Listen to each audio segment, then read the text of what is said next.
Hello student, मैं हूं Rahul Kapoor and welcome back to my channel practice with Kapoor sir.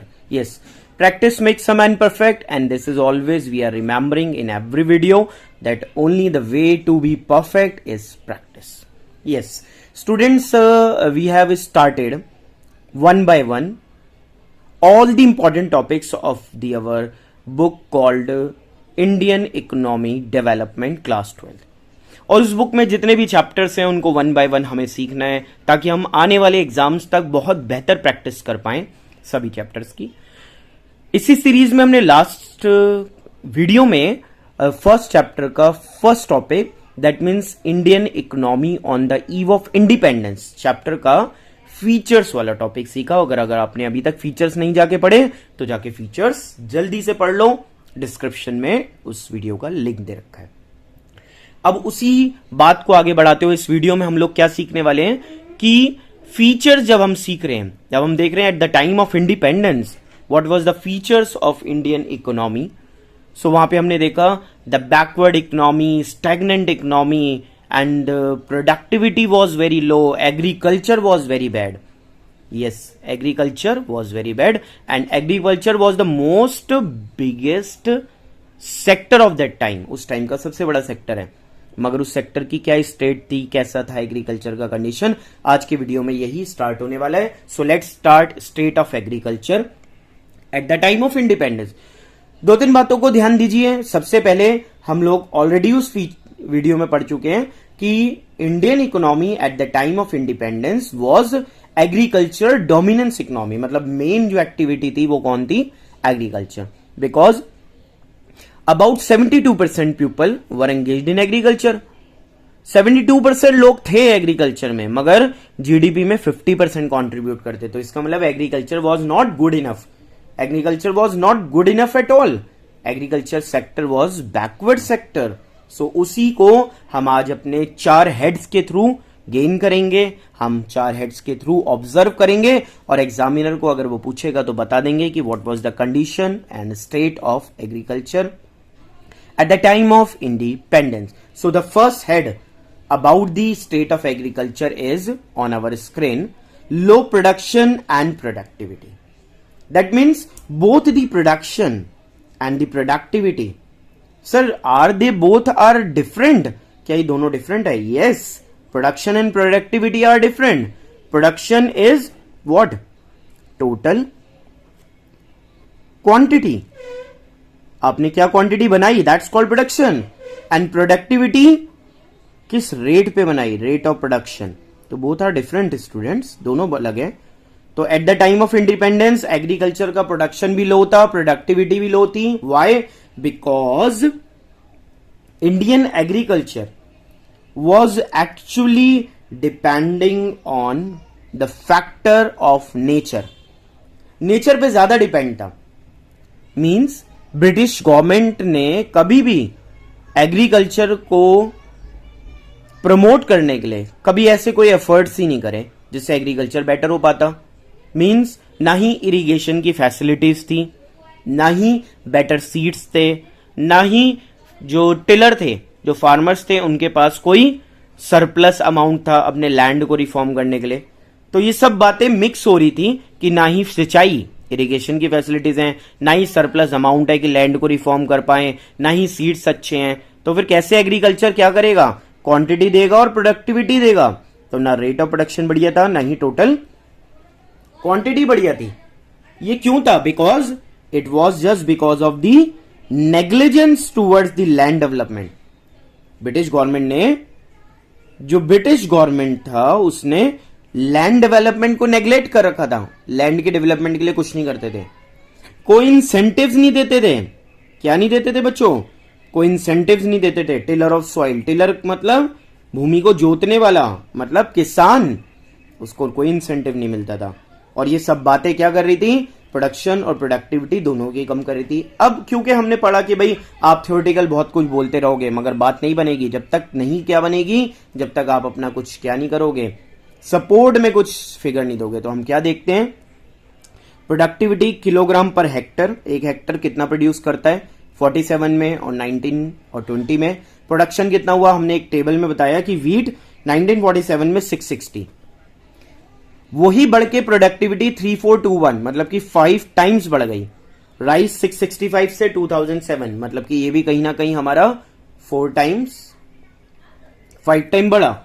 64 lakh ton wheat हमारा 1947 में था, अब 1760, 220 से 1184 ये राइस का प्रोडक्शन है। तो ऑब्वियस सी बात है, दिख रहा है कि उस समय productivity and production both was very low, but अब दोनों ही बेटर हो रहे हैं। And it is all about what, the state of agriculture at the time of independence. तो पहला टॉपिक आप लोगों की स्क्रीन पर चल रहा है और हम नेक्स्ट हेड की तरफ बढ़ते हैं। सो स्टेट ऑफ एग्रीकल्चर कैसे बैकवर्ड था, कैसे एग्रीकल्चर की हालात बहुत बुरे थे eight the time of independence, उसके लिए नेक्स्ट हेडिंग कहता है एक्सप्लॉइटिव लैंड सेटलमेंट सिस्टम। ब्रिटिशर्स ने अपने पूरे रूलर टाइम में, जो रूलिंग टाइम में जितना भी उन्होंने राज करा भारत पर, सबसे वर्स्ट जो सेटलमेंट सिस्टम, जो वर्स्ट लैंड सेटलमेंट सिस्टम था, that was exploited land settlement system known as zamindari system. Zamindari system में उन लोगों ने क्या करा, उन लोगों ने मोस्ट एक्सप्लॉइटिव वे में, मतलब सबसे ज्यादा फार्मर्स को शोषण करने के लिए उन्होंने क्या करा, एक ट्रायंगुलर रिलेशनशिप, ट्रायंगुलर रिलेशनशिप कैसा, ऐसे करके ट्रायंगुलर रिलेशनशिप सेटअप कर लिया। यहां ब्रिटिशर्स खुद बैठ गए, यहां पे जमींदारों को बैठा दिया, यहां फार्मर्स को बैठा दिया। अब ब्रिटिशर्स चार्ज कर रहे हैं रेंट किससे, जमींदारों से। जमींदार किससे रेंट चार्ज कर रहे हैं, फार्मर्स से। तो there is no direct contact between the British and farmer. But ये जो जमींदार हैं, इन लोगों को अपनी एफ्लुएंट लाइफ, अपनी शानो शौकत की जिंदगी को चलाने के लिए क्या करना पड़ता था, ज्यादा से ज्यादा रेंट लेना पड़ता था। अब ज्यादा से ज्यादा रेंट लेना है तो ऑब्वियस सी बात है, क्या होगा, सारा का सारा जो बोझ है, जो प्रेशर है, वो फार्मर्स पे ही तो पड़ेगा, टिलर्स पे ही पड़ेगा।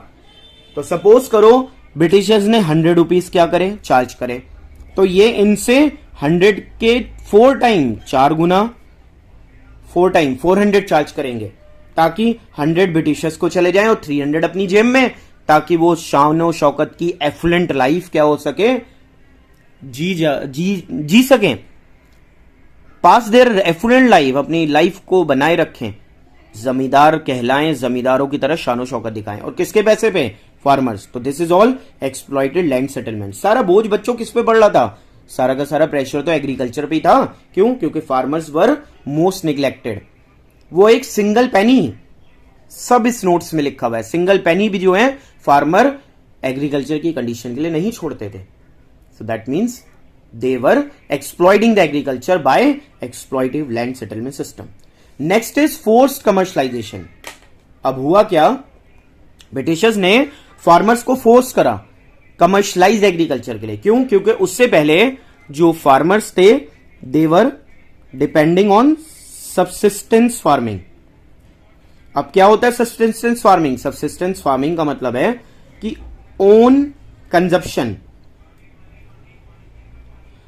Farmers, Indian farmer own self consumption के लिए प्रोड्यूस करते थे, कि खुद के लिए उगाओ, खुद के लिए काटो और खा लो। मगर ब्रिटिशर्स ने क्या करा, उन्हें प्रेशराइज करा कि वो लोग क्या करें, वो कमर्शलाइज फार्मिंग करें। ऐसा इसलिए किया जा रहा था बिकॉज क्योंकि इंडिया में जो इंडिगो एग्रीकल्चर के थ्रू कल्टीवेट होता था, जो इंडिगो नील उगाया जाता था, वो ब्रिटिशर्स अपनी फैक्ट्री में, ब्रिटेन में अपनी फैक्ट्री में डाई ब्लीचिंग के लिए वो बेस्ट रिसोर्स था, best material for the dyeing and bleaching and colouring. तो वो प्रेशराइज करते थे कि हाँ भाई क्या करो, आप इंडिगो फोर्स करते थे, उगाओ, इंडिगो को कल्टीवेट करो, फोर्स्ड कमर्शलाइजेशन। उससे क्या होता था, इंडिगो के कल्टीवेशन से जो लैंड की फर्टिलिटी थी वो डाउन होती थी। And it was all about the bad impact on the state of agriculture. Agriculture के लिए तो बुरा हो रहा है। अब इसमें कुछ नोटेबल पॉइंट्स हैं, see the notable points. Notable points क्या कहते हैं कि farmers were forced to cultivate indigo. ये आपको बताया मैंने कि इंडिगो उगाने के लिए वो लोग क्या करते थे, उनको फोर्स करते थे। ठीक है, फार्मर्स वर आइदर ल्यूड और फोर्स्ड। ल्यूड, या तो उन्हें लालच दिया गया, उन्हें एडवांस में लोन दे दिया जाता था कि आप लोग इंडिगो उगाओ और लोन लो तब भी उगाओ। तो ये लालच है ना कि कंसेशनल रेट पे लोन ले लो, सस्ते रेट पर लोन ले जाओ, मगर इंडिगो उगाओ। सब्सिस्टेंस फार्मिंग से कमर्शियल फार्मिंग पे फार्मर्स आ गए। पहले वो क्या करते थे, राइस, व्हीट, वेजिटेबल्स कम से कम सेल्फ कंजप्शन के लिए उगाते थे और साल भर खा तो लेते थे, मगर अब वो उगा रहे हैं क्या, देवर कल्टिवेटिंग कमर्शियल फार्मिंग। तो अब उनकी और कंडीशन बेकार यूं हो रही है कि पहले उन्हें जो ग्रेन हमारे उनके पास होता था अपने सेल्फ कंजप्शन के लिए, वो भी नहीं है।